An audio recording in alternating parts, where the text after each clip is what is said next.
En fait, j'avais tellement les hormones détraquées que quand j'ai vu que je pouvais pas l'avoir, je me suis mise à pleurer.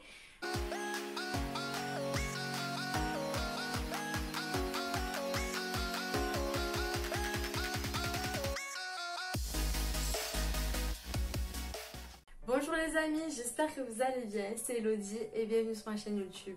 Aujourd'hui je vous retrouve pour vous parler de mon accouchement qui a été pour moi un accouchement vraiment parfait. Je m'étais tellement préparée à pire que j'étais vraiment super contente du déroulement de mon accouchement. Donc vous inquiétez pas, dans cette vidéo je vais vous dire tout, donc exactement comment ça s'est passé. Ce n'est pas une vidéo qui pourra vraiment choquer. Je n'ai pas eu de grosses douleurs comme dans certaines vidéos on peut voir.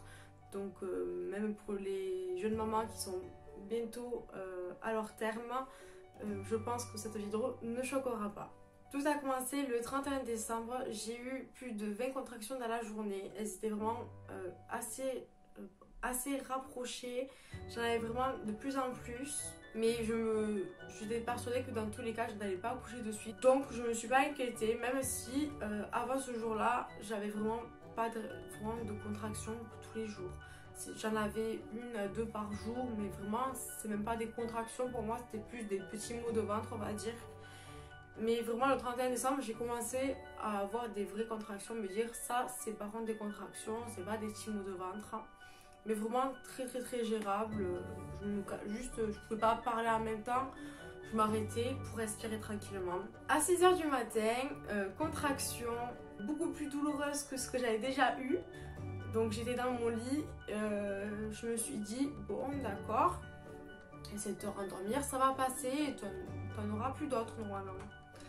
Et là, même pas 2-3 minutes après, contraction, je me dis bon, si j'en ai une prochaine, je sors du lit, ça sert à rien que je reste là parce que j'ai du mal à gérer les contractions, il faut pas que je bouge pour pas réveiller mon mari. Donc bon, si t'en as une autre, tu sors du lit. Et là, bim, contraction. Donc bon, je sors de mon lit, je me dis allez hop, tu vas devant la télé. Je prends mon ballon, donc je faisais du ballon pour essayer de gérer mes contractions.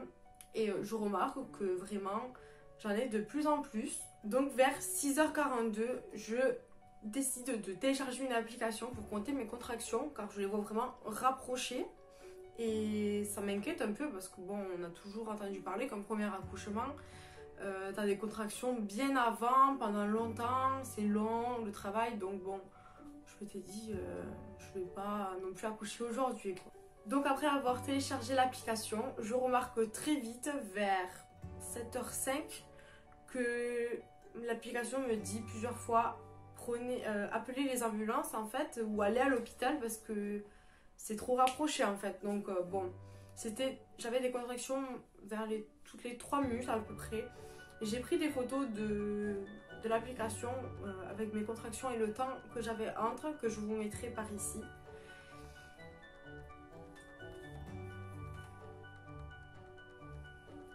Donc malgré que l'application me dise d'appeler les ambulanciers ou de partir à la maternité, je décide d'attendre un peu parce que ça faisait vraiment même pas 1 heure que j'avais des contractions ou un peu plus quoi.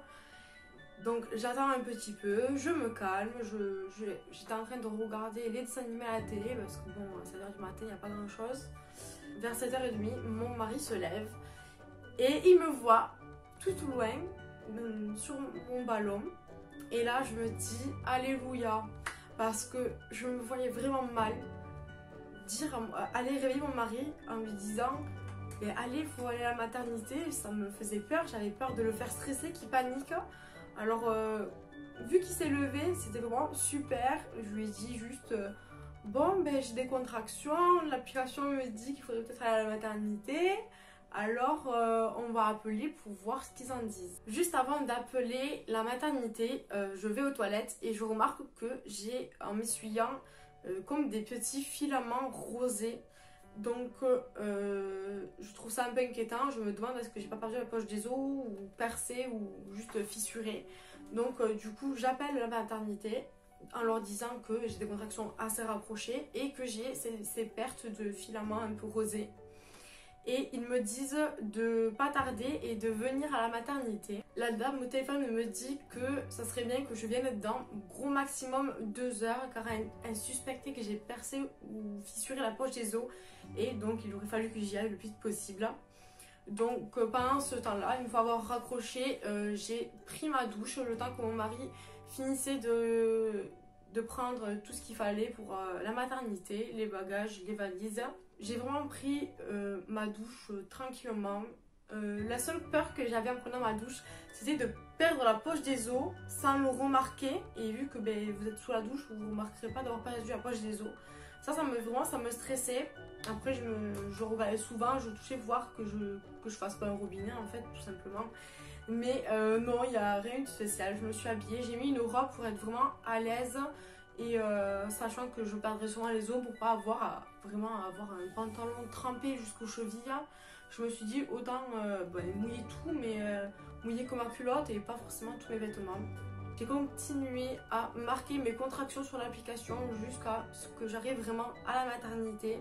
Et les contractions dans la voiture étaient un peu plus compliquées à gérer, mais vraiment ce n'était pas du tout douloureux.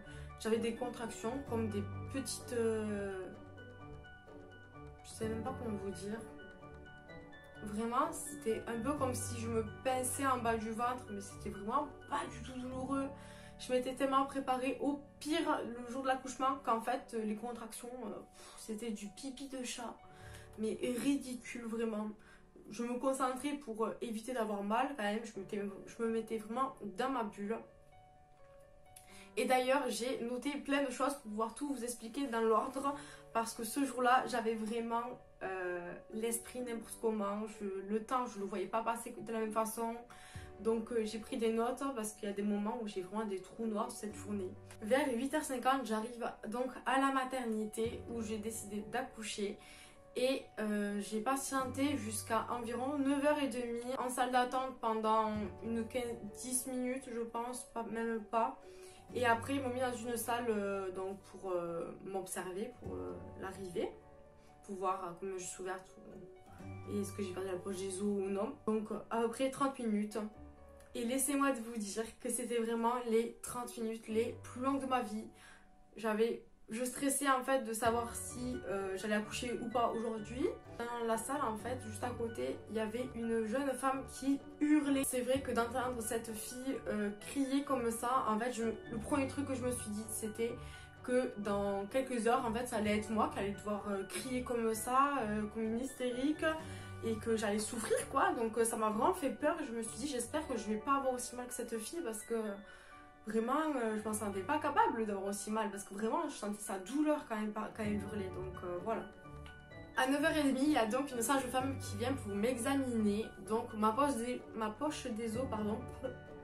Ma poche des os n'était pas percée ni fissurée. Elle était très très bien. J'étais ouverte à 2 doigts. Et mon col n'était pas très effacé, donc il fallait que j'attende. J'ai donc fait un monitoring jusqu'à 10h, 10h15 pour vérifier que bébé gérait bien les contractions et que j'avais vraiment bien des contractions de travail et qu'elles étaient assez rapprochées. De 10h15 à 11h à peu près, je fais du ballon dans la pièce en fait. Ils m'ont mis dans une petite chambre. Donc je fais du ballon pour essayer de faire passer le temps, de faire descendre bébé. Et ça m'aidait vachement de faire du ballon, donc du coup je faisais du ballon. Mon mari était dans la pièce avec moi, donc lui il était sur le téléphone, il essayait de s'occuper comme il pouvait. Quand il voyait que j'avais besoin de lui, il restait avec moi pour que je puisse m'appuyer sur ses épaules de cette façon et faire du ballon. À 11h, une sage-femme vient me re-examiner et elle me dit que rien n'a bougé, donc rien n'a avancé depuis 9h30. Elle me dit donc qu'il faut que j'aille marcher tout simplement, donc on va marcher en ville, mais je devais revenir dans max 2 heures pour qu'il puisse me recontrôler. On ne sait jamais ce qui peut arriver, il faut qu'il me surveille quand même. Donc je décide d'aller marcher en ville vu que c'était vraiment en centre-ville qu'il y avait l'hôpital. Et je pars dans l'idée d'aller m'acheter un sandwich car je crève la dalle.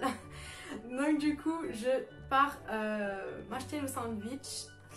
Je dois vous avouer que sur le trajet, quand vous avez des contractions toutes les 2 minutes, 3 minutes, que vous avez des gens qui passent et que vous êtes là,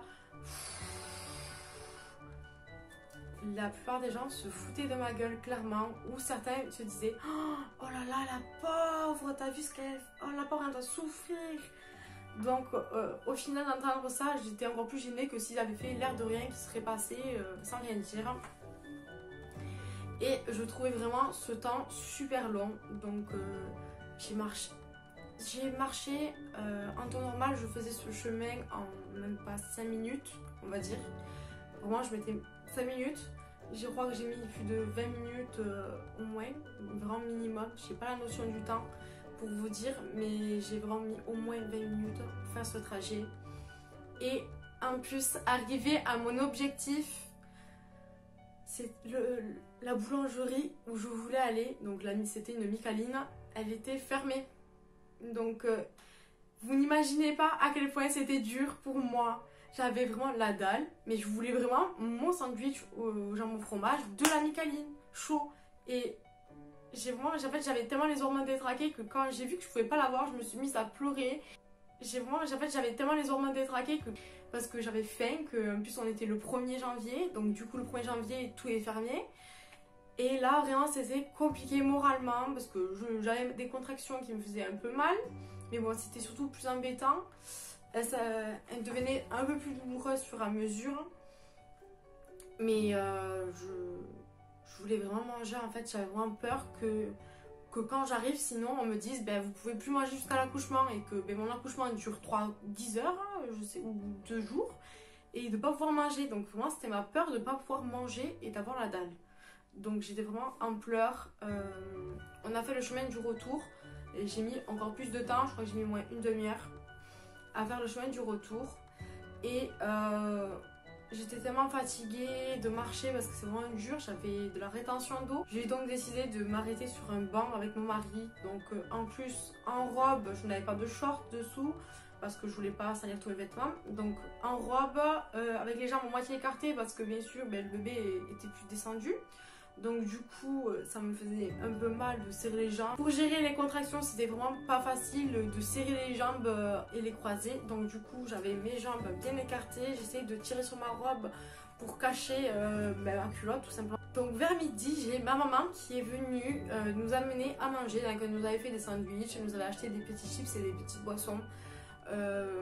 Vu qu'il fallait que je reste, que je marche, on s'est arrêté en ville. Bon, le temps de manger, bien sûr, je marchais pas, je m'étais posée parce que j'avais mal.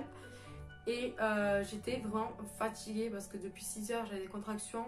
Donc c'est pas comme si vous étiez juste réveillé depuis 6 heures. Vous avez des contractions qu'il vous faut gérer et c'est fatigant, on va dire.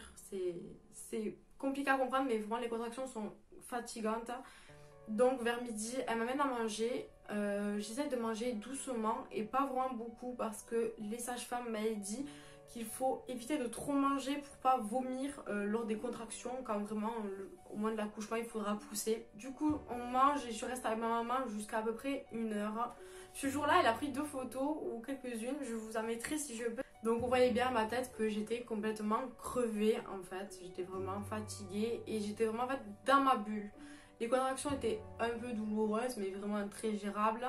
Mais dès que ça m'arrivait, au moment où je sentais qu'elle commençait, je me mettais dans ma bulle. Je répondais à personne, je fermais les yeux, je me concentrais sur ma respiration pour vraiment avoir le moins de douleur possible.